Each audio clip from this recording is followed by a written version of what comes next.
ကျွန်တော်ကစကားစားကိုတနက်ပြောင်းတဲ့ချိန်ပြီးတိုက်နေတာအေးဒီအချိန်မှာနော်ကျွန်တော်တို့ချင်းအစင်မပြေဘူးလို့ထင်ပြီးတော့အဲ့ဒီစစ်ကောင်စီဘက်ကလူတွေနော်တက်ထောက်ခံတဲ့လူတွေဝိလေကြောင်ဘက်လာမလုံးနဲ့ကျွန်တော်ပြောသလိုကျွန်တော်ပြည်သူလက်ထဲကိုလွတ်လပ်ငြိမ်းချမ်းမှုမရတဲ့၍ကျွန်တော်တို့တိုင်းရင်းသားပြည်သူတွေလက်ထဲကိုဖက်ဒရယ်ဒီမိုကရေစီမရတဲ့၍ကျွန်တော်ဘယ်သူနေတိုက်မှာအဓိကတရားခံလက်ရှိနော်စစ်ဗိုလ်ချုပ်တွေနဲ့သူတို့စစ်အုပ်စုကျွန်တော်ကိုသွေးခွဲဖို့မကြိုးစားနဲ့စီယုံဖို့မကြိုးစားနဲ့အချက်ကင်ဖို့မကြိုးစားနဲ့ကျွန်တော်ပြောထားပြီးသားကျွန်တော်မိသားစုတွေဆွေမျိုးတွေအကုန်လုံးကိုဖမ်းထိန်ပြီးတော့ကျွန်တော်ရှေ့မှာလဲမျိုးညှစ်ပြီးဓာတ်နဲ့မှွန့်ပြနေတော့မှကျွန်တော်ကြွယ်ရသွားပြီးမျက်ရည်ကျလိုက်နော်ကျွန်တော်လုံးစရာရှိတာဆက်လုံးမှာကျွန်တော်ကိုမချောင်းနဲ့မချော့နဲ့မဝယ်နဲ့မရဘူးဘယ်ဆိုရကမှဝယ်လို့မရဘူးဘယ်အာဂတိမကင်းတဲ့သူကမှဝယ်လို့မရဘူးအဲ့ဒါတဲ့ပြောမယ်စစ်ကောင်စီအတွက်ပြောပေးနေတာလည်းမဟုတ်ဘူးအဲ့ဒီစစ်ကောင်စီကိုကျွန်တော်အသက်ရှင်နေ၍အားလုံးပဲမင်္ဂလာပါစုံစင်ဖာ channel ကနေကြိုဆိုပါရစေကျွန်တော်ရဲ့ channel ဟာနေ့စဉ်ဖြစ်ပေါ်နေတဲ့သတင်းထူးတွေကိုတင်ဆက်ပေးမှာမို့ like and subscribe လေးလုပ်ထားပေးကြပါလို့တောင်းဆိုချင်ပါတယ်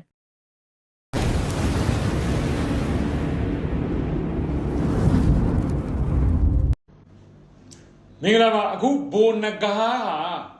လက်ရှိစစ်တပ်ကနေရဟန်းနှစ်စီးနဲ့သူ့အမေအပါဝင်သူ့မိသားစုနဲ့သူ့ရဲ့လူတချို့နဲ့ကိုစစ်ရဟန်းနှစ်စီးနဲ့လာခေါ်သွားတယ်ရဟန်းရက်တဲ့အချိန်2မိနစ်3မိနစ်လောက်ပဲကြာတယ်ချက်ချင်းရဟန်းကိုပြန်တက်သွားတယ်ဒါပေမဲ့တော့အယောင်ပြမျက်နှာကိုအဝတ်နဲ့စီးပြသွားတယ်ပေါ့အဲ့တော့အခုဘိုနဂါကိုဒီအကြမ်းဖက်စစ်တပ်ကသူ့ကိုထောက်ပို့ထားတဲ့စည်ရင်းတွေကိုအကုန်တောင်းနေပြီအဲ့ဒီအတွက်ဘိုနဂါနဲ့ Messenger ကပဲဖြစ်လူမှုကွန်ရက်တွေကနေသူ့ရဲ့ဒီ Messenger တို့အခြားဝန်ထမ်းတွေကနေဆက်တွဲထားပြီးတော့ထောက်ပို့ထားတဲ့လူတွေအနေနဲ့ကိုနဲ့ဘိုနဂါပြောတဲ့စကားကိုအန်ဆန့်ပြန်လုပ်လိုက်ပါနော်အဓိကကိုနဲ့ပြောတဲ့ဟာကိုလုံးဝဖျက်လိုက်သူ့ဘက်ကလည်းကြည့်လို့မရအောင်ဖျက်လိုက်ပါမဖျက်ထားရင်အနေရှိနိုင်တဲ့လူတွေရှိကျွန်တော်တို့ကစောက်စိုက်စရာအကြောင်းမရှိနော်ဒါပွင့်လင်းပြောတာအဲ့တော့တာမန်ထောက်ဖို့လှုပ်ထားတဲ့ဘိုနဂါနဲ့ဆက်သွယ်ထားတဲ့လူတွေအားလုံးကဘိုနဂါနဲ့ပြောထားတဲ့ message ကိုတွားပါ everyone answer ပြန်လှုပ်လိုက်ပါနော်ဟိုဘက်လည်းကြည့်လို့မရဒီဘက်လည်းကြည့်လို့မရအောင်ပြန်ပြီးတော့အမြန်ဆုံးဖြတ်ပါနောက်တစ်ခုရှိတာကအခုဘိုနဂါကိစ္စနဲ့ပတ်သက်လို့ပွဲပြီးသွားပြီနော်ပွဲပြီးသွားပြီကျွန်တော်အဲ့ဒီပွဲပြီးသွားတဲ့နေရာမှာဘိုနဂါကိုထောက်ခံအားပေးခဲ့တဲ့လူတချို့ဟာအခုခရစ်ကမှကျွန်တော် TikTok ထဲမှာခဏဝင်ကြည့်လိုက်တယ်နော်အားနဲ့ဓာတ်နဲ့ဘုံကသလိုဖြစ်တာ UNG ကြောင့်လို့ဘာလို့ညာထပ်ပြောနေတာတွေ့ကျွန်တော်ပြောမယ်လူတယောက်ဟာမှားတာပြဿနာမရှိဘူးဟုတ်တယ်ဘုံကအခုဘုံကကိုငါတို့တော့တော်လန်ရင်းမှာအကောကမထင်လို့ထောက်ပံ့ခဲ့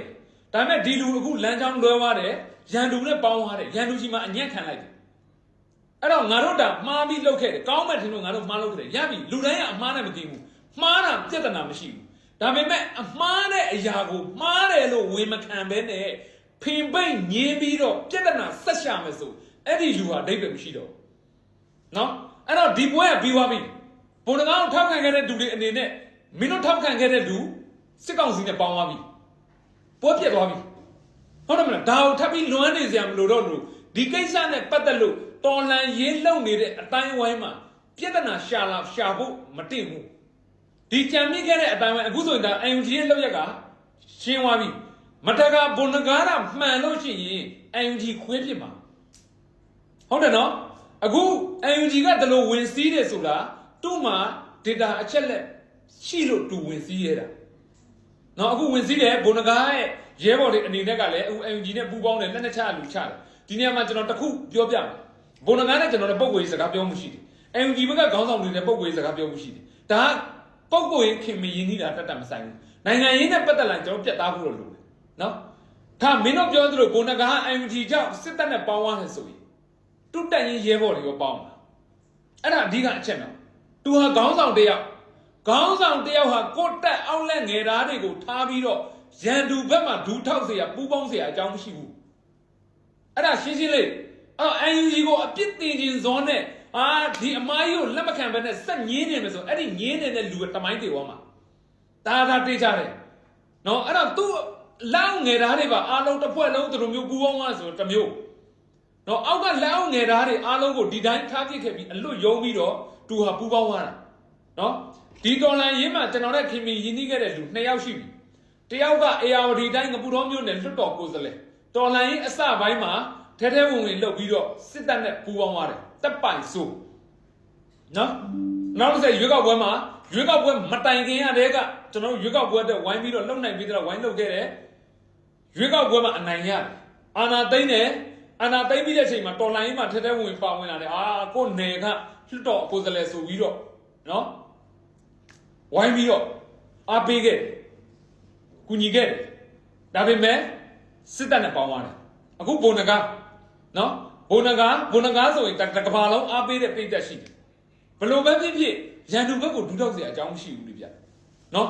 ရှင်းရှင်းလေးတော်လန်ရေးဓမ္မတယောက်ဟာဘယ်လိုနီးနဲ့မှရန်သူကိုပူးပေါင်းเสียအကြောင်းမရှိဘူးနောက်ဆုံး UNG ကဒူးထောက်ထောက်ကမယ် UNG မှာဒူးထောက်လို့ UNG မတော်မတရားပြုတ်ဖြစ်မှာမဟုတ်ဘူးထားပါဒါတွေဆက်ပြောနေအငင်းခုန်စကားတွေဖြစ်လိမ့်မယ်UNG မကြိုက်တဲ့သူကဟုတ်တယ်စစ်တပ်ပေါင်းတာကောင်းတယ်ပြောလိမ့်မယ်နော်အဲ့တော့ကျွန်တော်တို့ကဒီအပိုင်းတွေကိုငင်းခုန်เสียအကြောင်းမရှိတော့ဘူးအဲ့တော့နံပါတ်1အရေးကြီးဆုံးအခုချက်ကဘုံနဂါနဲ့ဆက်သွယ်ထားတဲ့ message တွေအကုန်ဖြတ်ပြပါနော်ဆက်သွယ်ထားတဲ့အရာမှန်နဲ့လုံးဝဖြတ်ပြပါ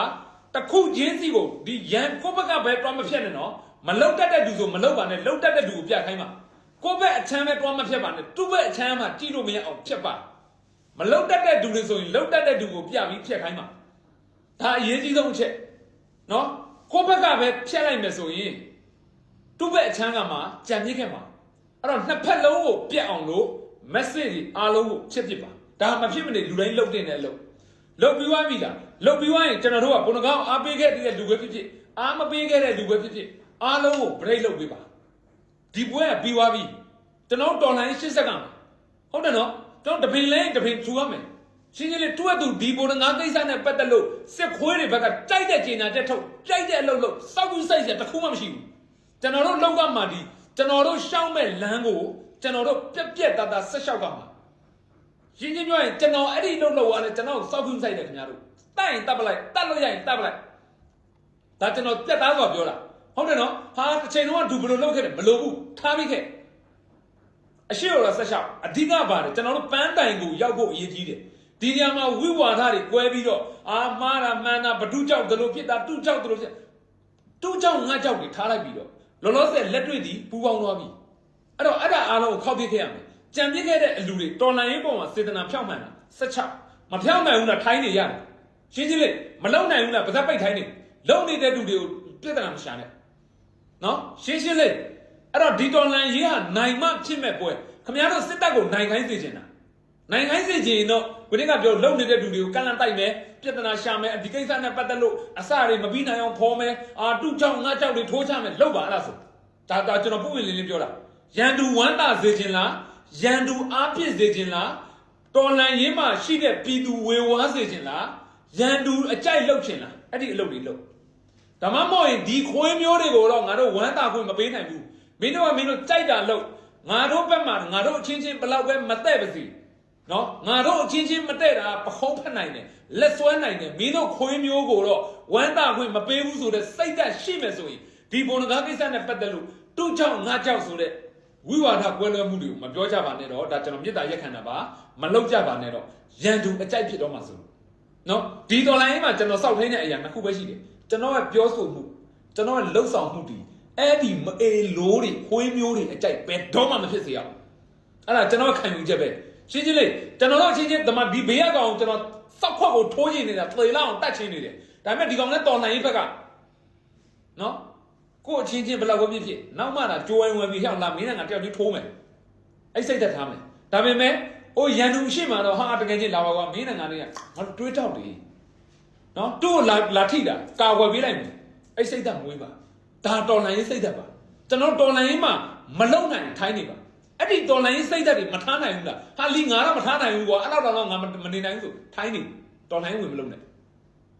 ကျွန်တော်တို့တော်လိုင်းဝင်လို့ရင်ကိုယ်စိတ်ကိုခံစားချက်တိုင်းကိုမလုပ်လို့မရတော့ဘူးမပိုင်တော့ဘူးကိုယ်ခန္ဓာကိုယ်စိတ်ကိုမပိုင်တော့ဘူးတော်လိုင်းကြီးကပိုင်သွားပြီအဲ့တော့ကိုယ်ခန္ဓာကိုယ်စိတ်ကိုယ်ပါဇက်ကိုယ့်ရဲ့ခန္ဓာငါးပါးယုံနဲ့တရားဟာနော်တရားစကားနဲ့ပြောမယ်ဆိုကိုမပိုင်တော့ဘူးတော်လိုင်းပိုင်သွားပြီတော်လိုင်းကြီးအတွက်ပဲဖြစ်ကမှာကိုယ့်ရဲ့ပြောဆိုမှုကိုယ့်ရဲ့လှုပ်ဆောင်မှုတွေဟာ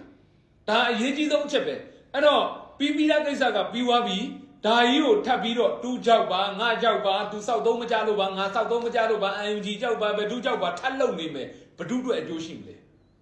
အကျိုးရှိတဲ့လူပြပါ မလူမအကျိုးမရှိပါဘူးနော်အဲ့တော့ဝိဝါဒတွေမကွဲပါနဲ့တော့တို့ရှောက်မဲ့လမ်းကိုအပြတ်သားဆုံးရှောက်တယ်ရန်သူကရန်သူအလုပ်လုပ်နေပါတယ်ကျွန်တော်တို့ကကျွန်တော်တို့အလုပ်လုပ်ဖို့လိုတယ်အဲ့ဒါအရေးကြီးဆုံးချက်ပဲရန်သူဟာတလောက်စစ်ရှုံးနေတာတော့မှတိုင်ရင်တပ်ဖွဲ့ COC အပြစ်ရှိတယ်ကျွန်တော်တို့ကစစ်နိုင်နေတာမှဝိဝါဒတွေကွဲပြီးအဖွဲ့တွေကွဲနေမယ်ဆိုကျွန်တော်တို့တော့စောက်သုံးမကြတဲ့ပြည်သူကဘာမှမရှိဖြစ်သွားလိမ့်မယ်ကျွန်တော်တို့ပြည်သူကတန်ဖိုးရှိတယ်ပါ fighting စက်ကြိုးစားမှာ